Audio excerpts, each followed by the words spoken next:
Russia's stockpiles of drones and missiles are running dangerously low. One recent estimate puts Russia's cruise missile stockpile as low as 120 out of the 2,000 it began the war with. But Iran is now coming to the rescue, supplying Russia with all the drones and missiles it needs to hit every civilian target in Ukraine.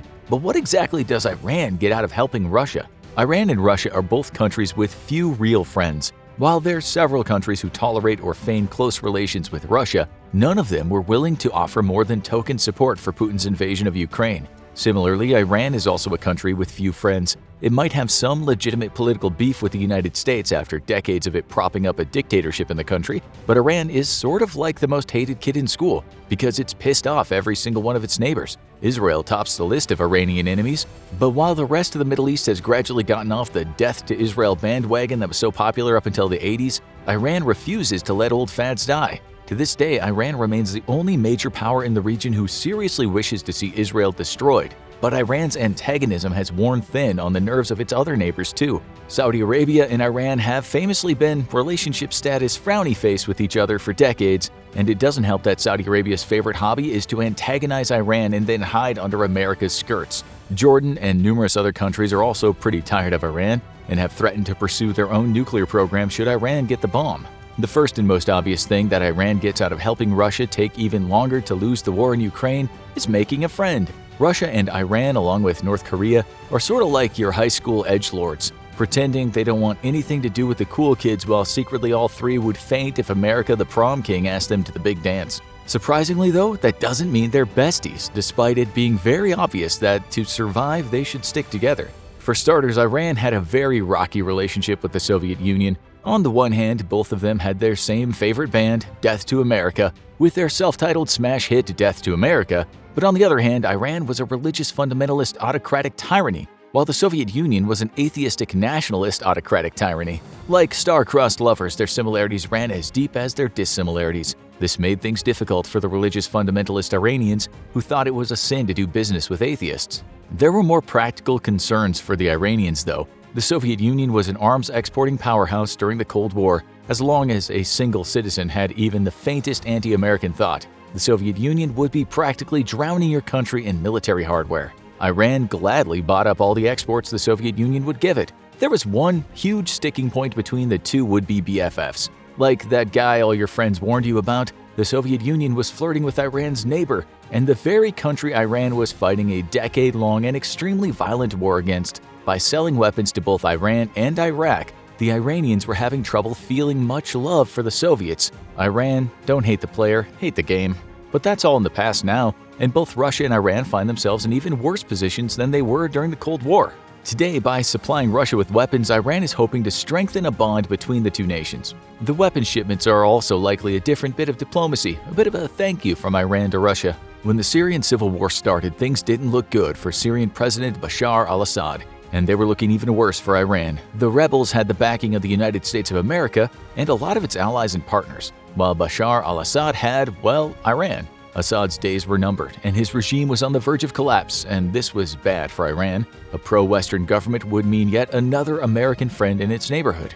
Then Iran experienced a miracle. Russia decided to join the fight when Assad's regime was within weeks of collapse. Russian air power scored crippling victories against US-backed rebels, and for fear of launching a major war, the US couldn't protect its allies on the ground by blowing Russian planes out of the sky. See, back then, we were all still drinking Russian Kool-Aid and thought the nation was a modern, capable military power instead of the disaster full of clown shoes it actually is. Russian intervention kept Assad in power, which kept Western influence from growing in the region.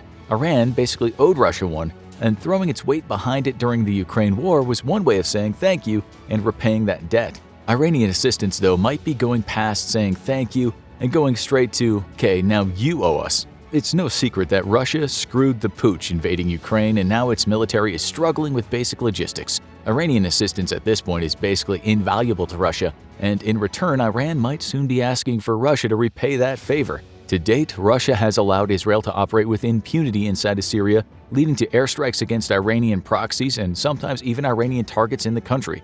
This is why Israel has refused to publicly voice overt support for Ukraine.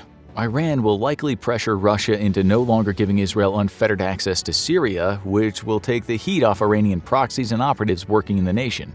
But Iran might be trying to send other messages with its drones and missiles in Ukraine. For one, the Ukraine war has given Iran the perfect opportunity to showcase its honest-to-God very unimpressive drone technology. Its missiles are definitely better, but its drones are like the Hobbit trilogy, a poor adaptation of the source material and an even worse attempt to copy the success of its predecessor.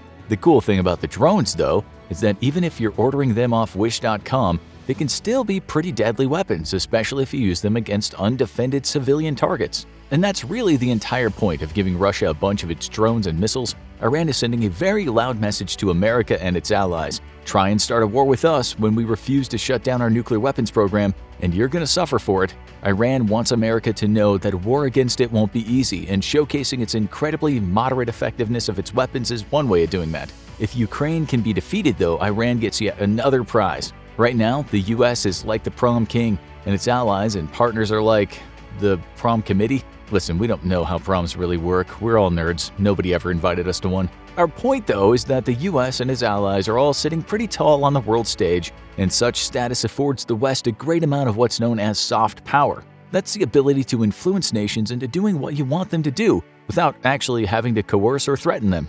Perhaps you impress them with your refined culture, and they naturally want to do what you want to do. Or perhaps you have 11 carrier strike groups with more firepower than most of the world's air forces combined. Either way, the point is that the West has status, which affords it great influence. If Ukraine can be defeated, though, then by proxy its NATO allies will also be defeated. This will be a huge propaganda victory for both Russia and Iran, who can then claim that despite the West's best effort, they were unable to save Ukraine. This could have some serious global ramifications, because if America and its European allies can't save a country right on Europe's doorstep, President Xi Jinping is suddenly going to start looking less like a tyrant and more like an adorable if misunderstood Pooh Bear to all of the people in Taiwan.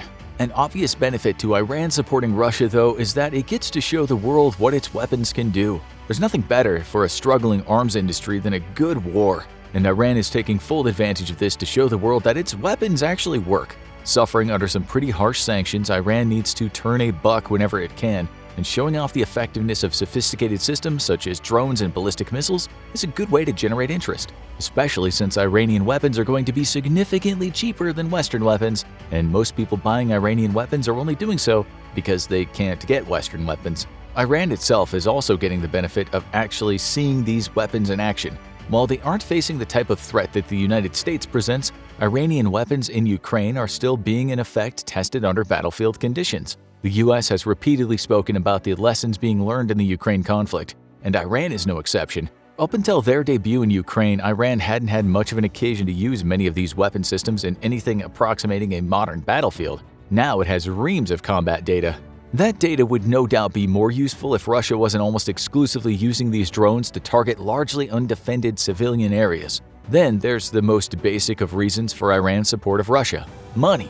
Iran is a cash-strapped nation. It has a big ball of dreams of crushing America, but is still operating on a 7-Eleven paycheck. Any extra money that Iran can make is good news. But what if money isn't the only thing Iran is getting? President Volodymyr Zelensky suspects that Iran is also getting another kind of repayment that is basically invaluable: assistance with its nuclear weapons program from Russian scientists. If true, and this is pure speculation, then Russia could leapfrog Iran's nuclear program ahead by years, dramatically shortening the amount of time to completion of a working nuclear weapons program. This is very important, also known as breakout. This is the amount of time it would take for Iran to go from detection of attempts to build a nuclear weapon to actually constructing one. The Iranian nuclear deal greatly extended the length of this period, but then Donald Trump decided he didn't want to do what all the other cool kids were doing and he ripped the deal up. Now Iran's breakout time is dramatically lowered as detection has become much more difficult. Iran's goal is thus to reduce the breakout time from detection to acquisition of a nuclear weapon to a length of time shorter than it would take for the US military to prepare to launch an invasion of the country. It took the US 6 months to stage troops and equipment to prepare to invade Iraq. Thus, with Russian assistance, Iran could beat this clock and keep the West from ever interfering with its nuclear program and the authoritarian regime's sovereignty ever again by threatening nukes on invading forces. Now, go tell your mother you love her. And when you come back, watch how the US would respond to a Russian nuclear attack in Ukraine war, or click this other video instead.